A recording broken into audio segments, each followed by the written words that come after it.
Miss me? It's been a while. Sorry for the lack of videos the last few months. I've been very busy, and that doesn't look like it's going to let up anytime soon. But there is going to be a Renting Spider-Man for this month. If you want to figure out what it is, check Twitter, I guess. I don't know. But I'm here to talk about Joker. I saw this movie a couple days ago, and I wanted to give it time to marinate in my brain because this is one of those movies that you definitely got to let sit. So when I first heard about this movie, when they were thinking about casting Leonardo DiCaprio, I was like, DC, what are you doing?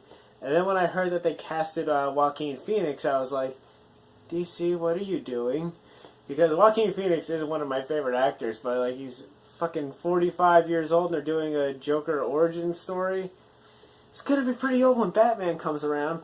But then I saw the trailer for the movie, and it really looked like they were doing something different. It wasn't connected to the DCEU. It looked like they were taking risks. It was basically shown to us, and this is true of the movie, that it's very much an elongated origin story about how he became the Joker, which I thought, okay, it's interesting if your perspective is you want to know the Joker's backstory. I know not everybody wants to know that. That is definitely a valid point if you don't want to know Joker's story.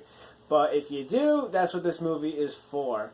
So I'm going to make two things clear up front. One, I don't care about whatever controversy that Twitter and BuzzFeed are making up to make outrage and get ad revenue. I don't care about what these hack writers are putting out. I just care if it's a good movie or not. And two, this is a big one. This movie is very much influenced by Martin Scorsese films, particularly Taxi Driver. And Martin Scorsese is one of those directors who I keep hearing about, but I've actually never seen a movie by him. It's weird. He's like such a big director, but he's like one of the few big directors, especially working today, who I'm not familiar with his work at all.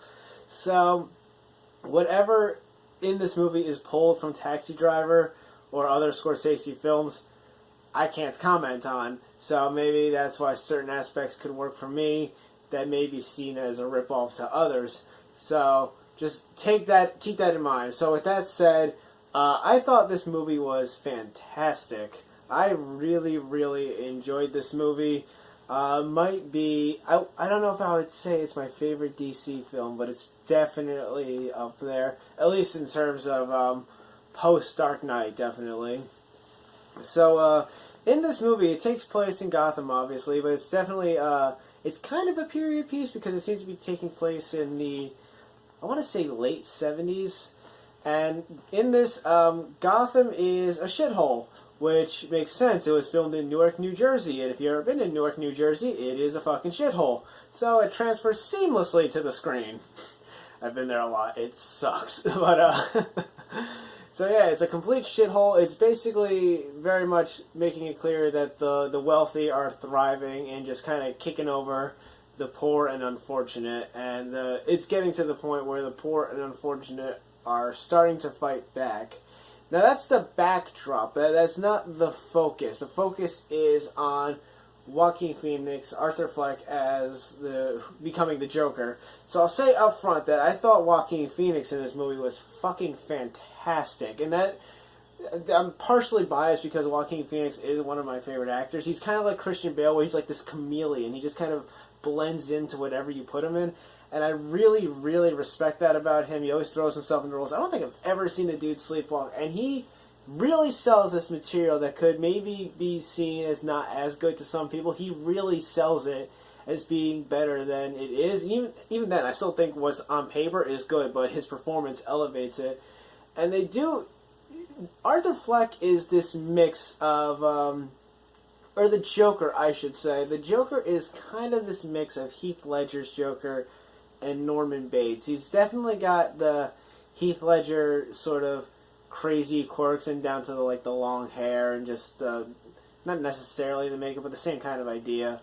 But he's got that Norman Bates sense of like he's kind of empathetic, he's kind of a mama's boy, but you could tell he's not all there. The movie makes it very clear that unlike a lot of other Joker stories where the Joker's a normal guy who has, say in The Killing Joke, a bad day, or in the case of the '89 movie, I guess that's a bad day too, but this one he's definitely off from the start. He's mentally unwell, and he's on a bunch of medications for it. I think they said he's on 7 different medications for it.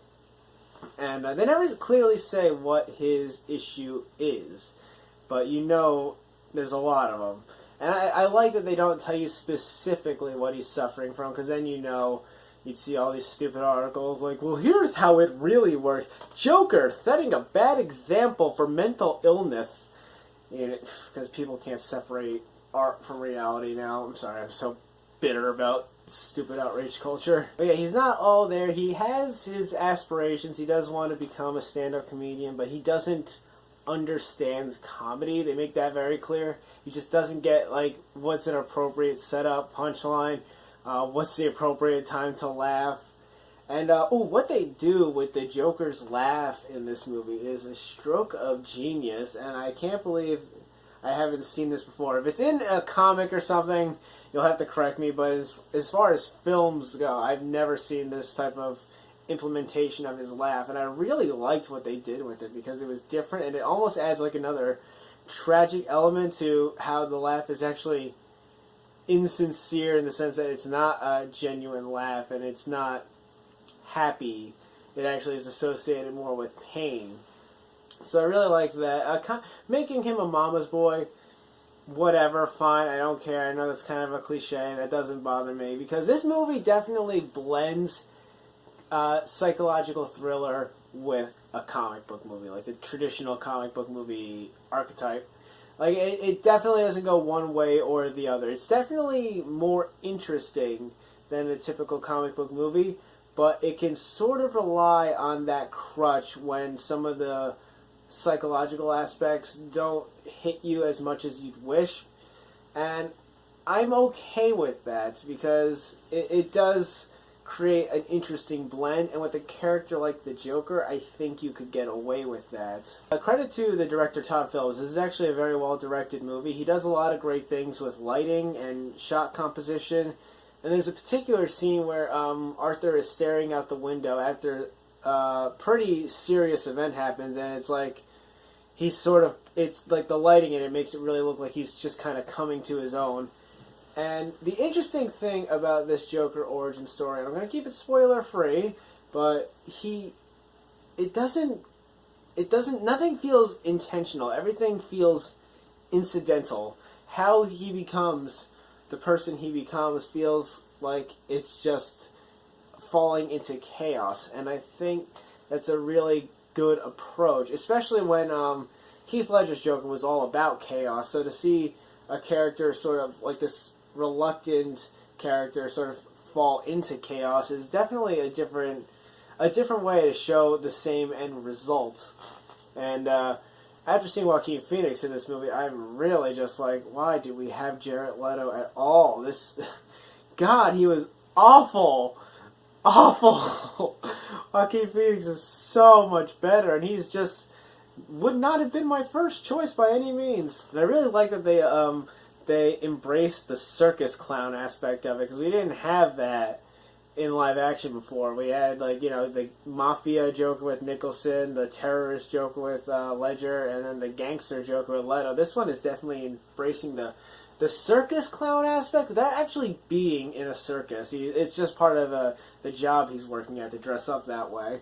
So I thought it was just fun to see the makeup done differently. And the first half of this movie is actually kind of quiet. There's not a lot of music, and the score is very minimal. It isn't until the second half of the movie where the score starts coming into play.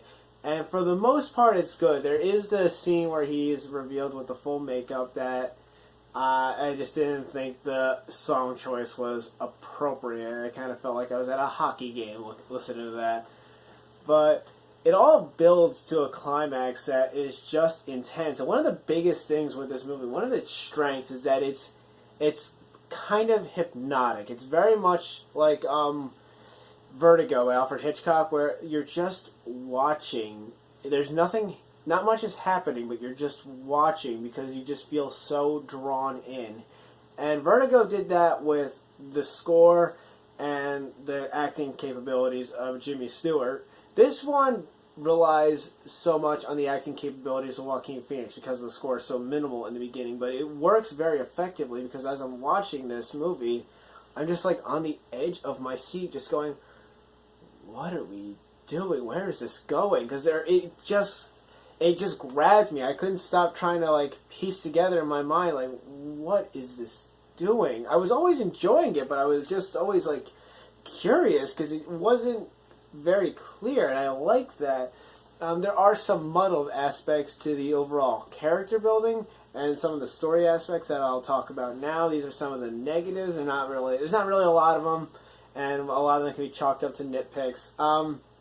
The first time we see Arthur get beat up, it was kind of forced. It just felt unnatural. Like the second time you see that happen, it feels totally natural. I don't have a problem with that at all. The first one felt very movie, and obviously it's a movie, but it just felt like it didn't need to be there. There could have been a more natural way to have it happen. I'm not against the what, I'm against the how and the why. So I didn't like that. There's a love interest in this movie played by, I forget the actress's name, Domino from Deadpool 2. And I really liked her, but in the grand scheme of things, she didn't add much. She's there for a twist, to tell us a twist that we already kind of know about Arthur. And I didn't predict the twist that they do with her, but it didn't add much in the grand scheme of things. And I feel like more time could have been she could have been cut out entirely, and more time could have been dedicated to him trying to become a stand-up comic, because that is a big thing with this character. He's constantly watching comedy shows with Robert De Niro, and he wants to do stand-up comedy, even though he doesn't fully understand it. And I would have really liked to see him see more time dedicated to him trying to perfect his craft before realizing he's just not funny, I guess. That's another thing about this movie. This isn't a criticism. It's just an interesting note that it's called The Joker, but it's actually not a very funny movie. There are some amusing things in it, but for the most part, the theater I was in a pretty packed theater. It was fucking silent because everyone is just watching because they don't know what's going to happen. But yeah, I felt like Domino was not necessary to the overall character arc. They reveal a couple things about Arthur's backstory that I am neither for or against. At first it seems like it's going to be kind of muddled like Heath Ledger's, but then they start giving you answers, but then because of how the answers are given, you're not entirely sure what to believe.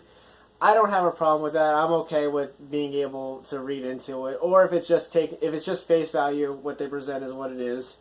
I can accept that too. It might not be as great, but whatever, I can allow it. And how he starts to become the Joker makes sense, because like I said, he falls into this role almost accidentally. It's almost like completely irrelevant to the big picture of what's happening in Gotham. He just kind of becomes this way. And the incident that sparks what happens in Gotham makes a lot of sense, especially when, and I'm trying to separate this as much from reality as possible, but it makes a lot of sense when you take into account like how a simple incident can incite so many problems. Like, particularly in 2015 with like something like the Baltimore riots, or even you want to go back really far, like what set off World War I with the Archduke being assassinated. Just something that seems small can spark this major change, and I was totally fine with that. The issue I have with that is actually nothing to do with the scene itself. It's Arthur dances a lot in this movie, and I don't have a problem with some of the dancing because he just seems like a socially awkward guy who likes to dance. But the one that happens after this incident seems really out of place and overly long, and it did draw me in because I was like, "What are you doing, movie?" But I didn't like hate it. It was just like it didn't need to be there. I attributed a lot of his other dancing to just him being socially awkward. Like there's a scene where he's dancing with his mom. That's fine. And his mother very much is kind of like they almost Norma Bates her. I don't know what the official name of Norman Bates' mother is because I don't count those shitty Psycho sequels except for the second one. But yeah, they kind of do that with her where she's also kind of not all there. But it's up to you whether you read into it sympathetically. But yeah, so that dancing scene was really unnecessary and kind of awkward. But it does kind of inspire this confidence in him, which it doesn't go full force right away. You think it would. It doesn't. It's a slow burn. He he's actually not the Joker very much in this movie, which you can see as a bad thing, see as a good thing. Because this is a character study movie, I'm okay with that, because wouldn't it be shitty if he becomes the Joker at the halfway point, and then some text comes on the screen that says 20 years later, and then Batman comes into play? Oh my god, wouldn't that be fucking terrible? Speaking of Batman, Bruce Wayne is in this movie as a child, and I'm not in love with it. The actor that got to play Bruce Wayne, there's a point where him and Arthur meet, and it gets to the point where I'm like, kid, what are you hanging around this guy for? Fucking get out of there. What are you doing? It's really cringy, and that part's not good. But one thing I will say is, like, I don't like Bruce Wayne being in it, but I actually like that Thomas Wayne is in it, Bruce Wayne's father. And what they do with Thomas Wayne is so different than what we've seen in the last couple of years, because Thomas Wayne has always been made out to be, especially recently, like, he's been made out to be Jesus, especially in, like, shows like Gotham, where they build him up as being this, like, true, like, honorable character, and that's what led to his death. Nah, not here. He's kind of, I don't want to say he's a complete scumbag, but he's not empathetic of the underdogs, and in a movie where the underdogs are starting to rise up and riot, not a good position to be in. And definitely his attitude towards Arthur during certain scenes is also doesn't make him very likable. And towards, like, the end, like I said, Arthur's laugh in a lot of times is, you don't know whether he's, at first you know it's, like, unintentional and it's kind of painful for him, but, like, towards the end it becomes kind of scary, because you don't know what is a genuine laugh and what isn't, and that unpredictable nature makes it really just like, holy shit, I have no idea what to feel like right now. And I like that confusion. I like these mixed emotions, because with a character like the Joker, it should be confusing and mixed, and I don't really know what's going on. I like that. It's chaos, and that's what the Joker is. And towards the end of the movie is when he makes an appearance on a talk show with Robert De Niro, and that scene is really, really fucking tense because of what Joaquin Phoenix says on the talk show, how Robert De Niro reacts, and what happens at the end of it. And it's not that it was unpredictable, because I don't think it really was, but you just, because of the type of movie it is, you don't know which direction it's gonna go in, because it just likes to fuck with your head, and I really liked that. And how it ends with one thing is, I don't like where this movie ends, not because I thought it was bad, but because it had a better moment, like 2 minutes prior, that I thought they could have ended on, and it involves being with him on top of a car. I feel like if it cut there, it would have been perfect, but it didn't cut there. But it cut to something else that it wasn't bad. It just wasn't as good as where it could have ended. Thomas Wayne is in the ending too, and I'm not going to spoil what they do, but if you're fucking any sort of comic book fan, you can get a pretty good idea of what scene they do. And it doesn't bother me as much as I thought it would, but I was still like, this didn't need to be here. But I was able to forgive it because the rest of the movie was so good. Like I said, I don't think that this is a perfect movie, and I could definitely see why this film is so polarizing to a lot of people, because it is a movie that does not have a clean narrative. It's not a very simple narrative, but at the same time, because of the character it's adapting, it kind of is able to excuse itself, if that makes sense, because the Joker is a character that's always kind of chaotic and sort of muddled in terms of presentation, I guess. And so what they do with it here, I think if this wasn't based on the Joker, it actually would have been to its detriment. And then you could have just looked at this as having too many issues. But because it is based on the Joker, and especially with the last good Joker being Heath Ledger, who is the embodiment of chaos, that the chaotic elements in the narrative do sort of make sense here. Now, does that make sense necessarily on its own? That's for you to decide. I honestly really liked it. So it's not a perfect movie, but it is a really, really good movie, and I think this is probably my favorite comic book movie of the year. Like, and that's saying something, because I really liked Shazam. I liked Endgame, but this one just felt more it felt like it had more to say, and I don't think I'm reading too deep into it, like some people did with things like maybe Man of Steel or Batman v Superman. I definitely think that this is a movie that's going to hold up later down the line. I think some of the bad press it's gotten has been because of just the outrage culture and all that kind of crap that's going to go away eventually. And I think it will stand the test of time a little bit better than something like Batman v Superman or Man of Steel.